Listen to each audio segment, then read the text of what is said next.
Nas áreas de florestas, além da civilização, uma criatura especial há muito tempo assombra a humanidade. Na nossa imaginação, o lobo personifica o verdadeiro espírito da mística e da ameaça selvagem. Em 1990, o cinegrafista Jim Dutcher se propôs a capturar o primeiro retrato da vida privada secreta de um grupo de lobos. Eram animais devotados uns aos outros, capazes de demonstrar afeição e laços semelhantes aos das famílias humanas. Através dos filmes de Dutcher, eles ganharam fama como o bando Sawtooth, embaixadores para um mundo humano que ainda teme os lobos. Sua história provoca esperança, assim como tristeza. Alguns lobos sobreviveriam, outros não. Mas o bando Sawtooth nos deu uma nova compreensão sobre os lobos. Esta é uma história que talvez jamais se repita. Vida com lobos.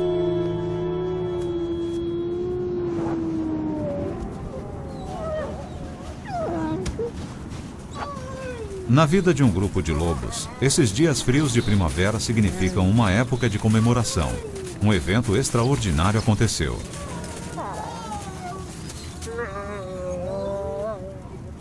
Um deles, uma fêmea deu à luz recentemente numa toca isolada na floresta.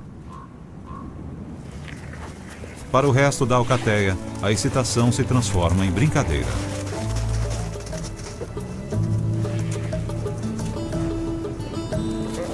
Os lobos adoram filhotes. Eles mal podem esperar para conhecer a nova ninhada.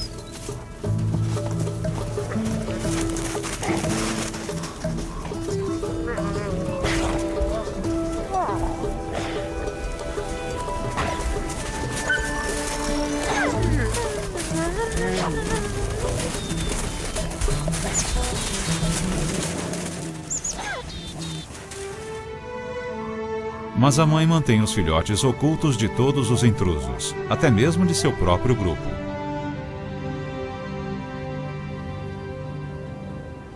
E fará qualquer coisa para protegê-los. Para os cinegrafistas Jim e Jane Dutcher, chegou a hora de testar a confiança que se esforçaram por merecer durante os anos que conviveram com esse grupo de lobos selvagens. Sob a observação da mãe, Jamie tentará rastejar até o interior da toca, algo talvez jamais tentado com animais há muito temidos como predadores ferozes. Queria ver se os filhotes estavam bem. Eu havia passado muito tempo com a mãe, mas não tinha certeza se ela não iria me atacar. Tentei ler sua linguagem corporal. Eu tive a impressão de que ela saíra da toca para eu dar uma olhada. Eu torcia para estar certa.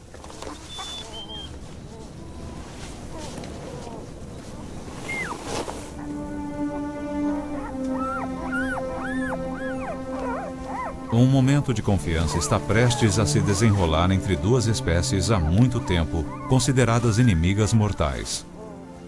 Lobinhos, cadê vocês? Ei, você é bonitinho. São lindos. É o ápice de um projeto cujas primeiras sementes foram lançadas não em Idaho, mas nas montanhas do Wyoming, 40 anos atrás. As montanhas Absaroka, ao sul do Parque Nacional Yellowstone. Na extremidade desta vasta extensão de área selvagem, o jovem Jim Dutcher passava os verões trabalhando como vaqueiro em um rancho.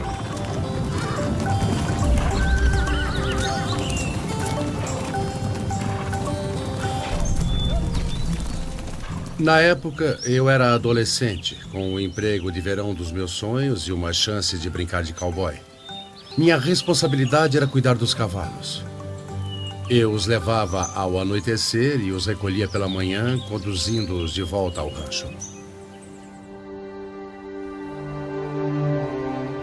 Para um garoto da Flórida, a região do rancho parecia um paraíso nas montanhas.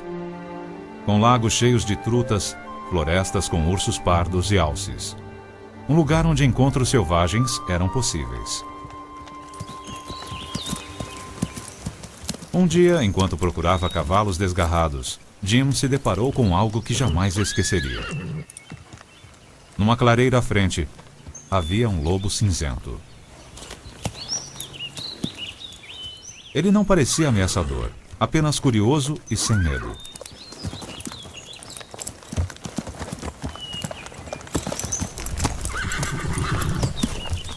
Eu não sabia o bastante sobre lobos para ter cautela com ele na época, mas havia presenciado algo muito raro. Quando Jim começou a fazer filmes, o lobo no Wyoming permaneceu uma lembrança distante, até que outro evento mudou sua vida. Cerca de 30 anos depois, eu buscava uma ideia para um novo filme, quando vi outro lobo, ironicamente no mesmo rancho. Como o lobo anterior, ele não oferecia ameaça. Até pareceu tímido, levando Jim a questionar se os lobos eram realmente assassinos sanguinários. Imagine fazer um filme sobre a verdadeira natureza dos lobos, só para constatar que eles são tão cautelosos em relação às pessoas. Quase nada de sua vida particular havia sido filmada, e eles estavam desaparecendo. Por volta de 1990, restavam apenas 50 lobos selvagens em todo o oeste americano. 2 milhões haviam sido exterminados para proteger o gado. E os lobos remanescentes passavam a vida temerosos, evitando os humanos.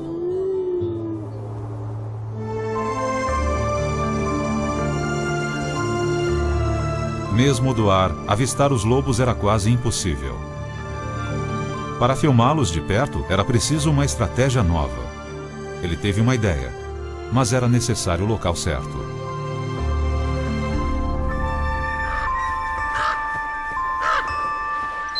Após quase um ano explorando, ele encontrou o local perfeito numa área de manejo florestal, abaixo das montanhas Sawtooth, em Idaho.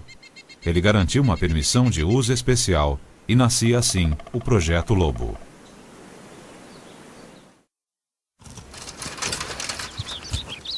Ele iria montar o maior recinto do mundo para lobos, grande o suficiente para dar a uma alcateia a sensação de liberdade.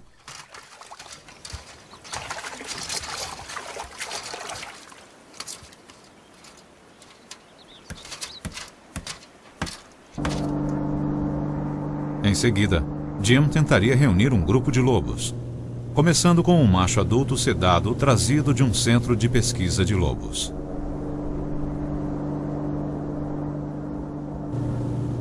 Ele foi chamado de Akai, um termo dos índios Blackfoot para sábio. Se tudo saísse conforme os planos, ele se tornaria o líder do novo grupo.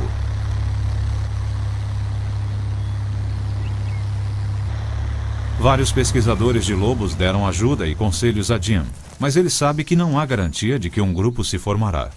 Nada assim foi tentado antes.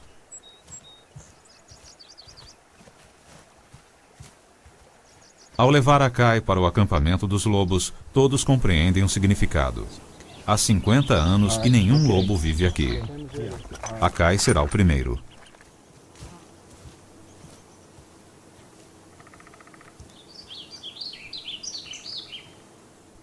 A partir de agora, cada evento será documentado para obter novas revelações sobre o comportamento dos lobos. O grupo não será tão livre quanto seus primos selvagens, mas Jim espera que possam ajudar a esclarecer detalhes sobre uma espécie cuja vida diária permanece quase inteiramente oculta de nós. Akai logo recebe a companhia de uma fêmea adulta que Jim chama de Makui, termo Blackfoot para lobo. E assim começa um projeto que Jamie acredita ser único entre os estudos animais. O que eu sempre adorei na forma como Jim montou esse projeto foi que o seu objetivo era ouvir o lobo. Não como um cientista, mas como um parceiro social. Ele já havia aprendido que, se quisesse estudar a vida íntima de um animal, teria de viver com aquele animal a fim de ganhar sua confiança. Vivendo numa tenda durante 2 anos, Jim havia filmado a vida oculta de um puma, capturando cenas sem precedentes sobre o seu comportamento.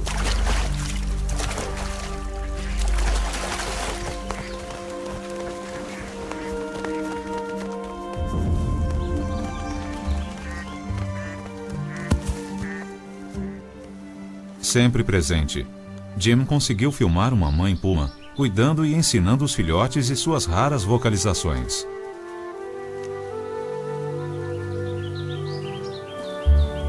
Em seguida, ao filmar numa cabana de madeira perto de um lago em Idaho, ele modificou a técnica construindo dentro da cabana uma autêntica toca de castor.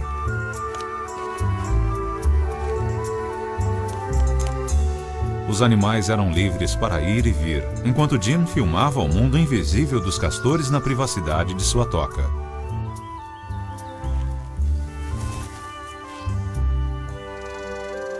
Alguns questionaram o bom senso de manter animais que mastigam madeira numa cabana feita de toras. Mas a cabana sobreviveu e hoje serve como estúdio de produção do casal.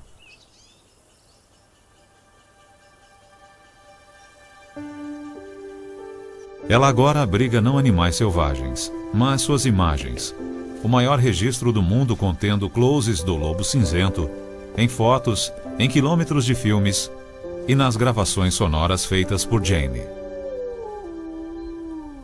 A cabana também contém o registro da história pessoal do casal, permeada por sua atração mútua pelo mundo natural.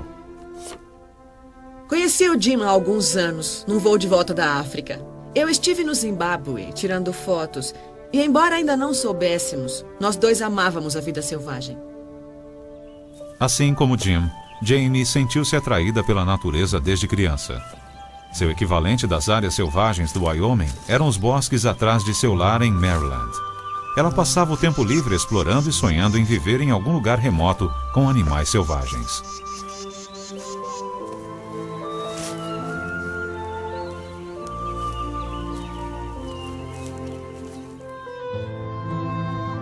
Após conhecer Jim, Jamie retornou a Washington, D.C., onde assumiu um emprego no Zoológico Nacional. Lá, cercada pelas criaturas exóticas com que sempre sonhou, ela buscou uma carreira voltada a cuidar dos animais doentes no hospital do zoológico. Não era uma área selvagem, nem havia mais exploração. Mas era uma forma de estar em contato permanente com a vida selvagem.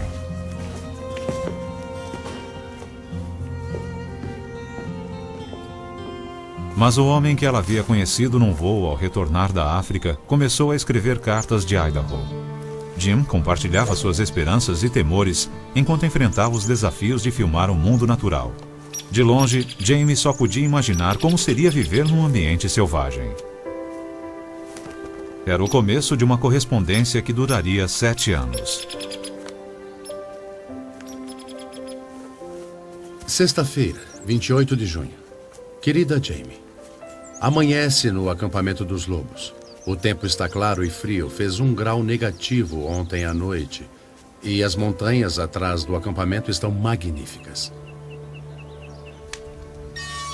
Antes, enquanto acendíamos o fogo, um lobo solitário estava uivando. Além dos 2 adultos, minha equipe e eu estamos criando 4 filhotes de lobos.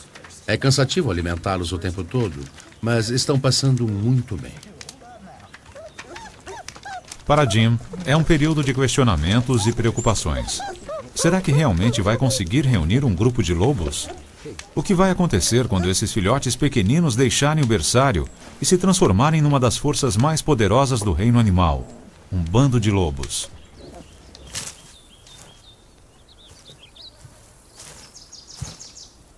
Após 12 semanas, os filhotes do acampamento dos lobos de Dutcher exibem personalidades distintas. Um deles, chamado Lakota, é muito tímido, enquanto Camotes, seu irmão idêntico, é o mais alerta e curioso da ninhada. Jim acha que o pequeno Camotes tem a confiança e o espírito de um líder natural. Com o passar das semanas, Jim percebe que Camotes está se tornando cada vez mais dominante, assumindo o controle de uma perna de veado para afastar seus irmãos.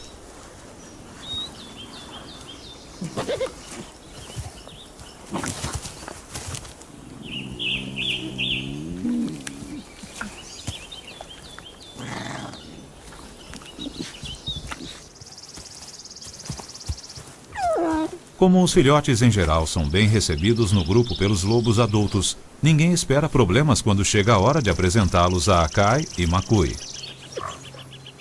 Mas há uma surpresa que revela a verdadeira complexidade do comportamento dos lobos. Os filhotes mal podem conter sua empolgação. Jim espera que os dois adultos formem um casal e se tornem pais adotivos.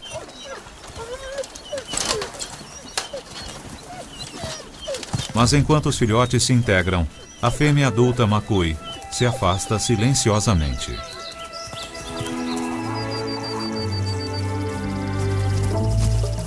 Akai, o macho adulto, se manifesta e tenta impor alguma ordem.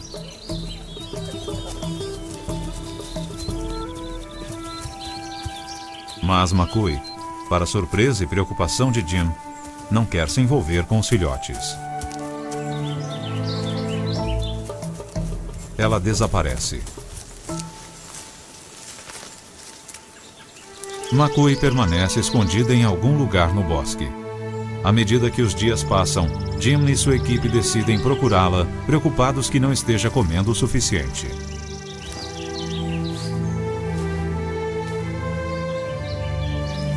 Ela está tão determinada a permanecer oculta que eles levam 3 dias para achá-la. Jim pode ver que no momento ela está bem, mas está surpreso. Por que está evitando os outros?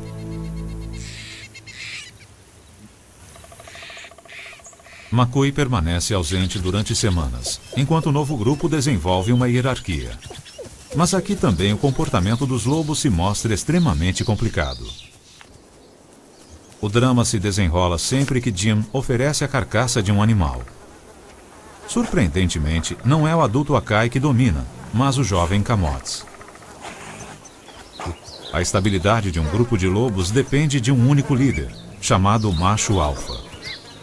Jim começa a perceber que não é uma questão de idade ou tamanho, mas algo congênito que leva um lobo a assumir o comando sobre todos os outros.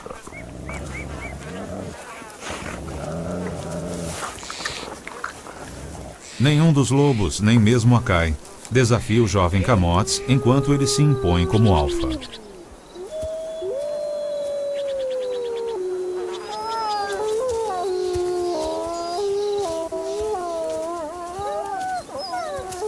Quando Makui finalmente sai do esconderijo, ela parece temerosa demais para se unir a eles. Jim fica cada vez mais preocupado com o comportamento dela.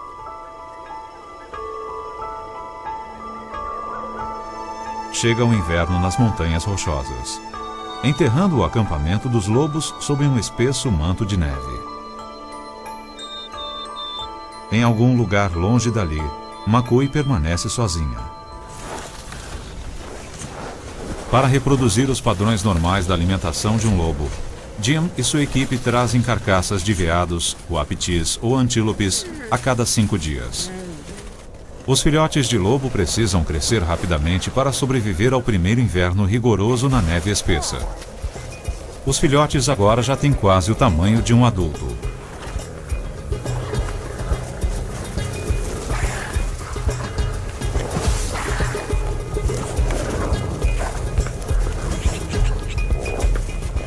A comida estimula a empolgação, mas Camotes está no controle.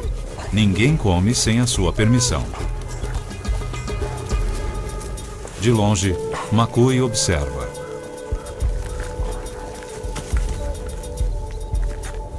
Ela parece estar com fome, como se quisesse participar da refeição e da brincadeira.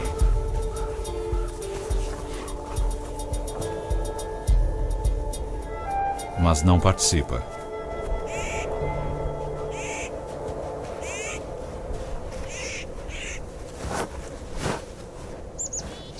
Cada vez mais preocupado com Makui, Jim sempre leva carne de veado para ela.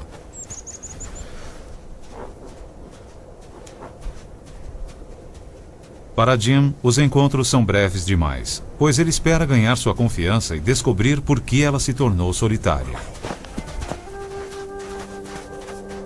A noção de um lobo solitário é de modo geral uma lenda. Um lobo normalmente permanece solitário apenas durante um curto tempo.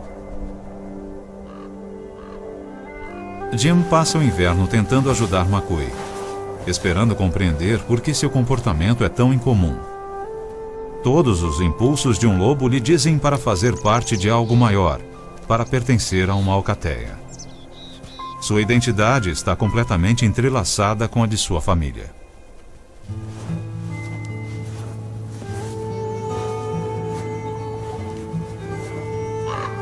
A cada visita, Jim fica mais convencido de que Makui anseia por companhia. Gradualmente, ela me permitiu chegar mais perto, como se apreciasse a companhia de outro ser. Era doloroso pensar que eu era seu único amigo.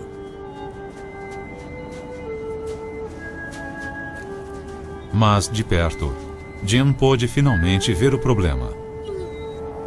Seus olhos estavam completamente opacos. Estaria ela com medo do novo grupo por não poder vê-los direito? Será que ficaria mais segura seguindo essas trilhas que provavelmente memorizou? Jim sabe que há algo errado com os olhos de Makui. Ele precisa da ajuda de um especialista, mas não conhece ninguém. Ele finalmente percebe que sabe exatamente quem deve contactar. Enquanto Jim se preocupa com um lobo doente em Idaho, Jamie está envolvida com seu trabalho no Zoológico Nacional em Washington, D.C. Seu pulso está forte. Ela não faz ideia que o conhecimento médico que está adquirindo terá um impacto além do zoológico.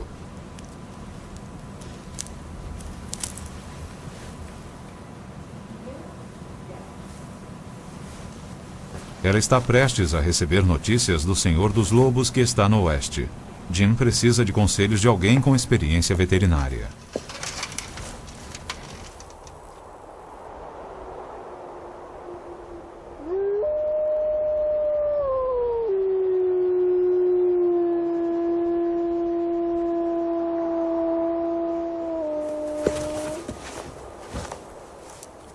Preocupado com os lobos, Jim também precisa conversar com uma amiga. Querida Jamie, sei que faz muito tempo, mas estou com um problema sério aqui com uma loba adulta. Eu estou na tenda e ela está uivando tristemente lá fora. Parece estar solitária. Venho tentando me aproximar dela para descobrir qual é o problema. Estou convencido de que há algo errado com seus olhos. Pode ser catarata. Tem alguma ideia? Eu preciso de ajuda.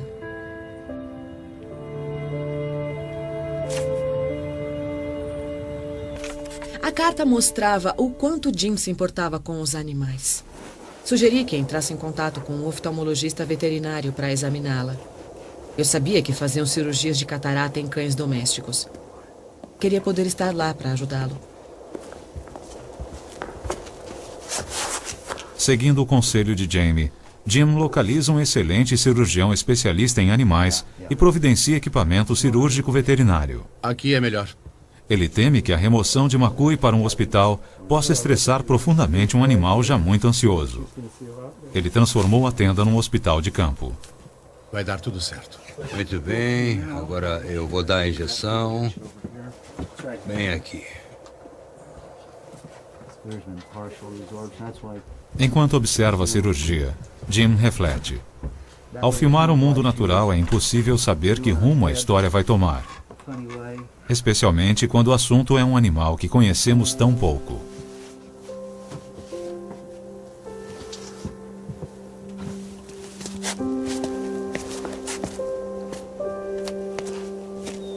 O resultado é outra surpresa. A visão de Makui foi restaurada. Vai dar tudo certo. Mas ela nunca mais vai voltar a confiar em Jim como antes. Você vai ficar bem. Vai, sim. Os dois lobos adultos não se sentiam à vontade nem aceitavam Jim.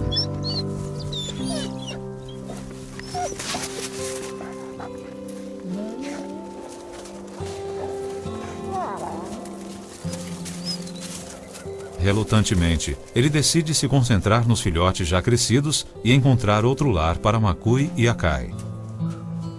Não é fácil desistir deles, mas será melhor assim.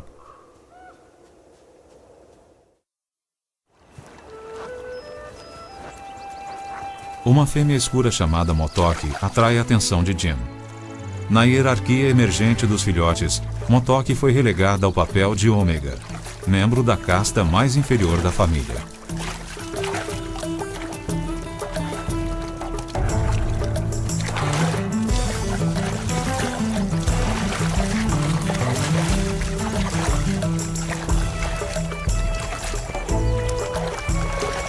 Na base da hierarquia social, Motoki serve em parte como bode expiatório para a agressão do grupo, ou como palhaça, sempre aliviando a tensão ao iniciar uma brincadeira.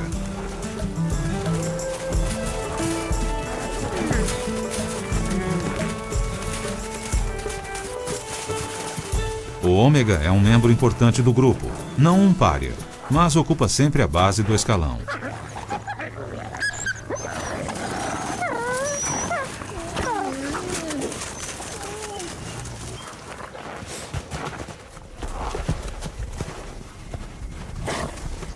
Embora o papel de boba de Motoki seja apreciado pelos lobos, sua posição inferior é evidenciada a cada refeição. Camotes e os demais comem primeiro. Motoki deve sempre comer por último.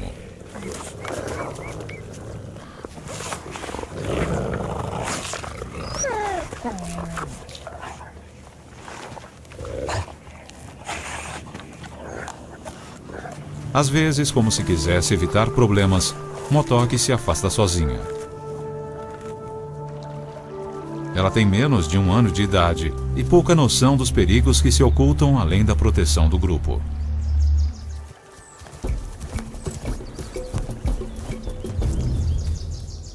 Um dia, quando Motoki não aparece, Jim sai à sua procura. O que ele encontra é o seu pior pesadelo. O membro mais dócil, mais brincalhão do grupo está morto. Quem ou que fez isso? Por um momento temi que o assassino pudesse estar por perto me observando. Tentei raciocinar. Talvez um puma fosse o responsável. Parte da pele de Motoki havia sido removida, algo que já observara enquanto filmava um puma e sua presa.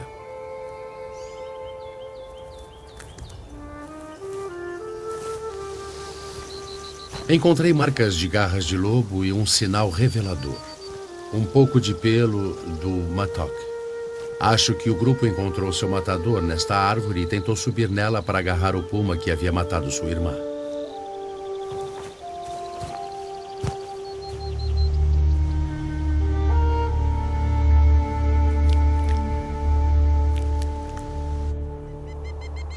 A morte de Motoki causa um efeito profundo. Os outros lobos parecem apáticos, mergulhados numa profunda depressão durante toda a primavera e o verão. Seus uivos assumem um aspecto melancólico, de busca, como se tentassem chamar Motoki de volta. A morte de Motoki afetou profundamente Jim. Sua perda e o estado pesaroso do grupo era devastador. Após perder a doce Motoki, Jim se questiona o que fazer para elevar o espírito do grupo. Há uma saída perfeita. Jim decide expandir o grupo e animá-lo com 3 novos filhotes.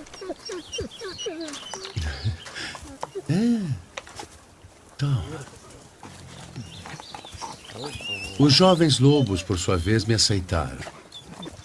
Eles se ligaram a mim e, embora eu tentasse me manter frio e científico, me liguei a eles. Pega a mamadeira. É uma madeira. Meu nariz não é mamadeira. No acampamento dos lobos, há novas vozes na serenata.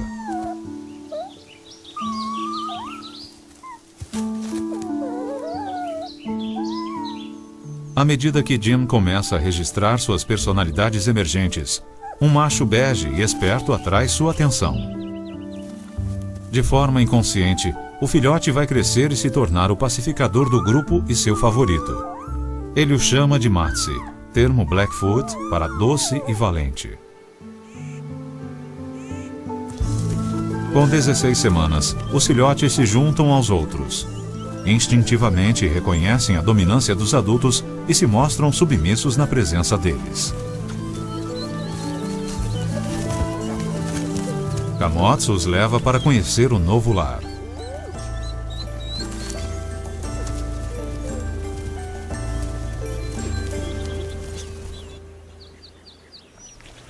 Jim observa uma nova hierarquia se desenvolvendo. As posições sociais são distribuídas durante a refeição.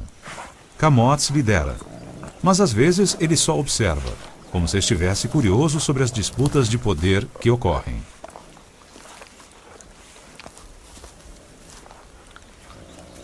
O jovem lobo que Jim chama de Matsi parece mais valente que os outros filhotes.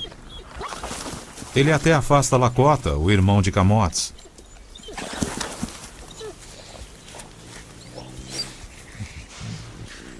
Apesar dos olhares de súplica de Lakota, Camotes nunca interfere.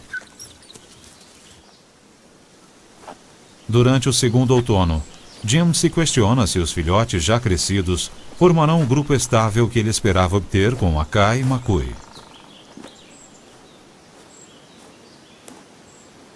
Um dia, Camote se aproximou de mim, mas em vez de se afastar como normalmente fazia, após me cumprimentar, ele se sentou ao meu lado.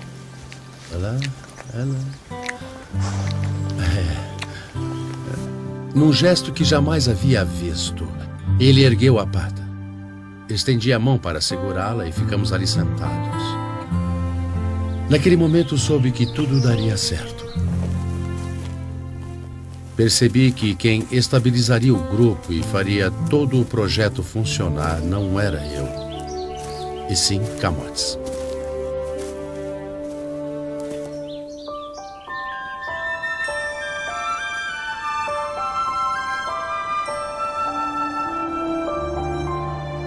Chega outro inverno, impondo um frio severo. A neve profunda é um obstáculo para os cinegrafistas, porém um grande playground branco para os lobos com sua nova e espessa pelagem.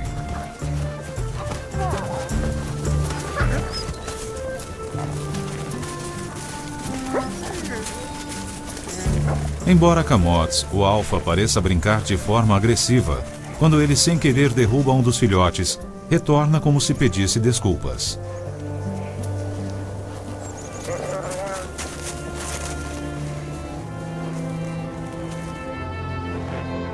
Jim achava que a confiança que Camotes possuía na juventude estava se transformando numa calma benevolência. Ele é mais alerta que os outros, com um olhar que parece transmitir a inteligência e a preocupação de um líder.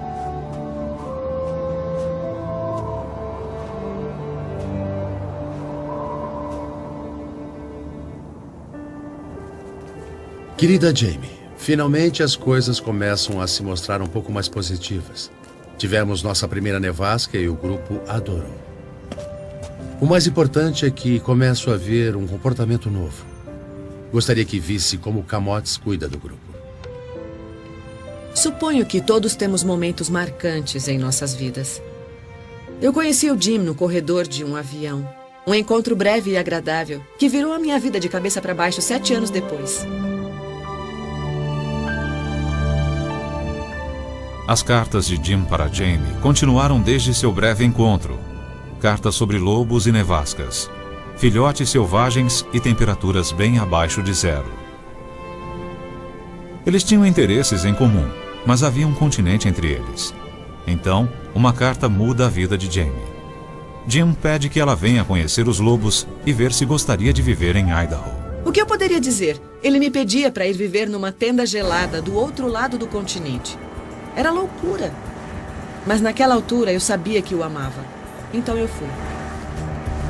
Já com 30 anos, Jamie deixa para trás seu lar em Maryland e sua carreira, achando que a vida entre os lobos em Idaho será mais parecida com aquela que sonhara quando criança. Viver entre animais selvagens. Em breve, iria descobrir um mundo de aventuras. Ontem, o lar de Jamie era uma casa suburbana fora de Washington, D.C. Agora é uma tenda, cercada de neve, sem eletricidade, água ou encanamento. Chama-se yurt, uma tenda redonda tradicionalmente usada por nômades mongóis para resistir aos invernos rigorosos. Tem quase 5 metros de diâmetro e um teto cônico que aguenta o peso da neve espessa.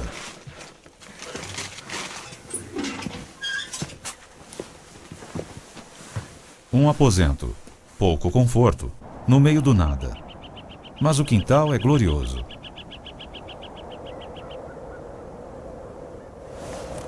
Para Jamie, seu sonho está virando realidade. Idaho não era a terra distante e desolada que parecia anteriormente. Agora eu sorrio quando eu me lembro de como me pareceu estranha e apavorante. Me senti imediatamente em casa, numa bela casa. Quando Jim me levou para conhecer os lobos, percebi que recuperava algo que já sentira quando criança no mundo natural. Algo que estava desaparecendo da minha vida, assim como um sonho de viver com animais selvagens. Agora isso se concretizava.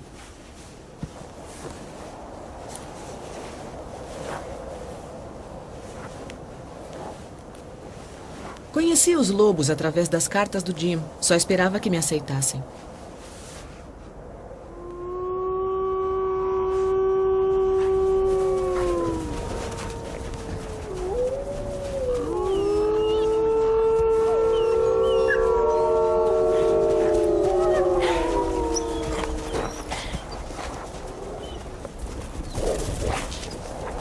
Jim tinha um relacionamento especial com os lobos. Dava para ver isso.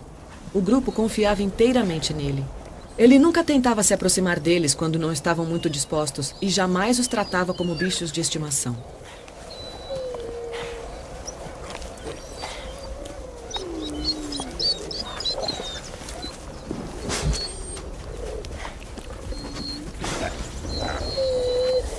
No momento em que conheci Jamie, soube que ela se encaixaria não apenas no projeto, mas também na minha vida. Quando foi apresentada aos lobos, ela instintivamente percebeu que tudo teria de ser do jeito deles. Cada um dos lobos quis me conhecer, lambendo cada centímetro do meu rosto. Aprendi logo a manter a boca fechada durante esses cumprimentos, algo extremamente difícil de fazer porque a vontade de sorrir era irresistível.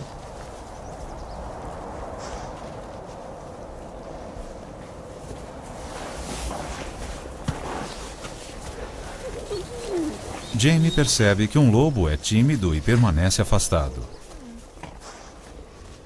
Jim explica que o papel de Ômega foi imposto sobre Lakota desde a perda de Motok. Jamie se vê atraída pela situação infeliz desse lobo reticente e submisso. Lakota enfrenta a regra inflexível de seu próprio irmão, o Alfa. Camotes pode ser benevolente, mas é sempre supremo.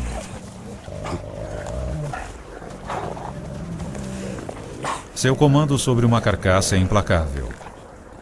Ele sozinho decide quem vai comer e quando, e Lakota, pela hierarquia, deve comer por último.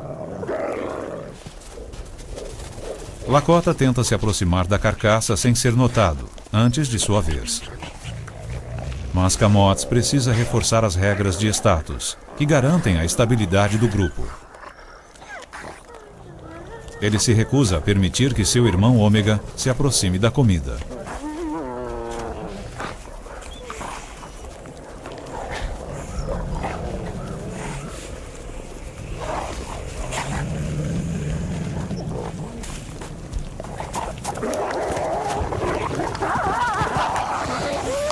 Seu ataque serve apenas como advertência.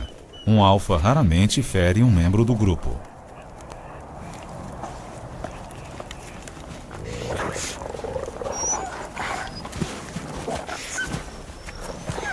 Os lobos do escalão do meio buscam constantemente dominar um ao outro.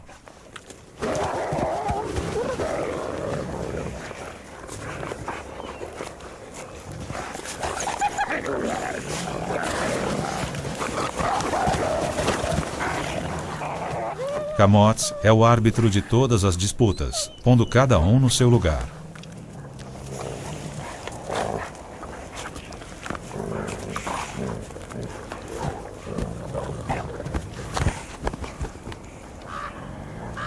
Lakota assume outra postura, esperando tornar-se tão insignificante que ninguém irá notá-lo comendo. Ele se prostra diante de Camotes, que o ignora.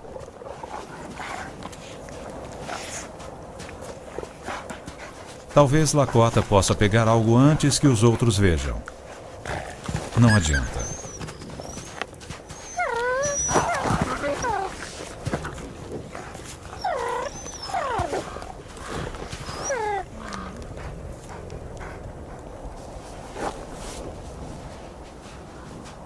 Durante semanas, Jamie observa Lakota desempenhar seu papel de ômega. Ela nota algo não muito aparente porque Lakota costuma permanecer bem junto ao solo. O sempre submisso Lakota é, na verdade, maior que seu irmão Camotes, o Alfa. Será que um lobo que nasceu com uma personalidade tão submissa poderá algum dia deixar de ser ômega?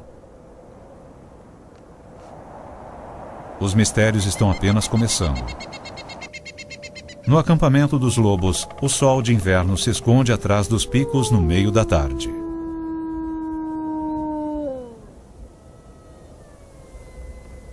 A vida caseira numa região selvagem congelada se resume ao básico. A fogueira fornece o único calor. As lanternas e as velas, a luz. As noites são passadas como se vivessem num casulo de lona, cercados por lobos do lado de fora, montanhas geladas e a neve caindo. Para ele e Jamie, o mundo moderno parece distante. Nenhum dos dois gostaria de estar em outro lugar. Apesar das temperaturas de inverno abaixo de zero, os lobos parecem não dar a mínima para o frio.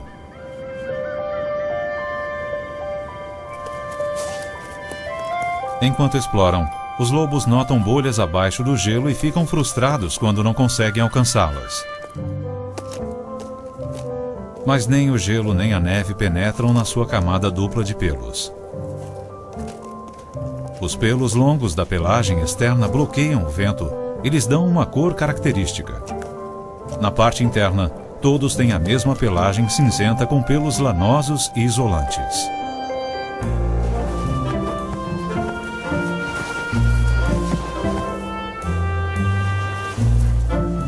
Seu faro apurado detecta coisas ocultas na neve. Não é exatamente uma presa grande nem uma refeição satisfatória, mas os lobos nasceram para caçar, seja lá o que for. Em contraste com o conforto natural de um lobo no inverno, a vida para Jim e Jamie é uma série interminável de tarefas rotineiras, realizadas sob um frio constante que entorpece os dedos. O telhado precisa ser limpo com frequência. A neve tirada do telhado precisa ser removida.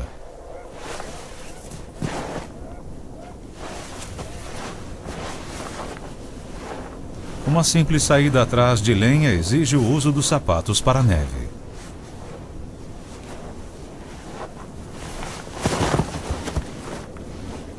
Sem contar com os buracos e raízes ocultas sob a neve.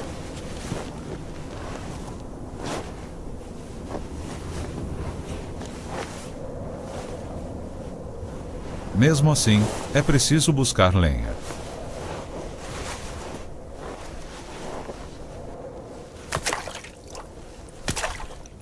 As temperaturas permanecem abaixo de zero durante longos períodos e a neve acumulada atinge 5 metros. Os lobos observam e parecem muito entretidos com a forma como Jim e Jamie enfrentam o inverno.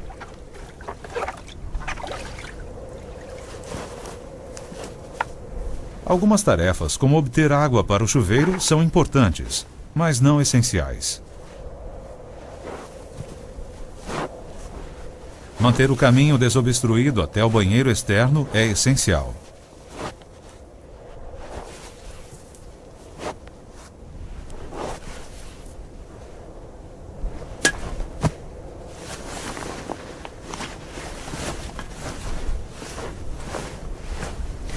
Eles conservam o fogão aceso o dia todo para aquecer a tenda.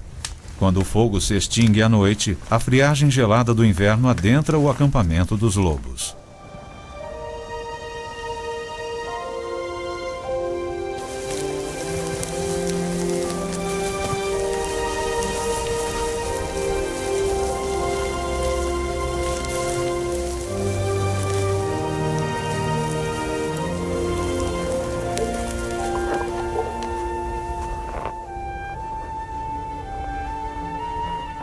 Durante o inverno, o casal reavalia a disposição do acampamento, o que os deixa aquartelados fora do território dos lobos.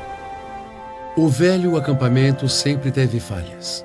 A cerca era uma barreira entre os lobos e nós. Os lobos podiam nos ouvir no acampamento, mas não podiam ver o que estávamos fazendo. Nos juntarmos a eles poderia alterar seu comportamento. Eles eram muito curiosos. Versão brasileira, DPN Santos.